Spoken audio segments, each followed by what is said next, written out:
ನಮಸ್ಕಾರ. ವಿವಾ ನ್ಯೂಸ್ಗೆ ಸ್ವಾಗತ. ಇದು ನಿಮ್ಮ ಪ್ರೀತಿಯ ಸುದ್ದಿಗಳ ಡಬ್ಬಿ. ಡಿಕೆ ಶಿವಕುಮಾರ್ ಬಗ್ಗೆ ಆ ಮಾತನ್ನ ನಾನು ಆಡಿದ್ದೇ ಇಲ್ಲ, ದೇವರೇ ನುಡಿಸಿದ್ದು. ಎಚ್.ಡಿ. ಕುಮಾರಸ್ವಾಮಿ ಹಾಸನದಲ್ಲಿ ನಿನ್ನೆ ಸುದ್ದಿಗಾರರೊಂದಿಗೆ ಮಾತನಾಡಿದ ಅವರು, ನಾನು ನನ್ನ ತಾಯಿಯ ಅಂತಿಮ ಕಾರ್ಯದ ನಂತರ ಮೈಕ್ ಹಿಡಿದು ಮಾತನಾಡಿ ಅಂತ್ಯ ಸಂಸ್ಕಾರಕ್ಕೆ ಸಹಕಾರ ನೀಡಿದ ರಾಜ್ಯ ಸರ್ಕಾರಕ್ಕೆ ಕೃತಜ್ಞತೆ ಸಲ್ಲಿಸುವಾಗ ಮಾನ್ಯ ಮುಖ್ಯಮಂತ್ರಿಗಳು ಅಂತ ಅಂದೆ ಅಂತ ತಿಳಿಸಿದ್ದಾರೆ.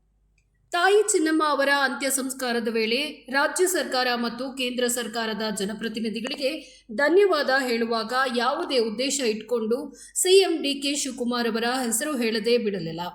ಆ ಕ್ಷಣದಲ್ಲಿ ದೇವರು ನನ್ನ ಬಾಯಿಯಿಂದ ಏನು ಹೇಳಿಸಿದ್ರು ಅದನ್ನೇ ಹೇಳಿದ್ದೇನೆ ಅಂತ ಕೇಂದ್ರ ಸಚಿವ ಎಚ್.ಡಿ. ಕುಮಾರಸ್ವಾಮಿ ಸ್ಪಷ್ಟಪಡಿಸಿದ್ದಾರೆ.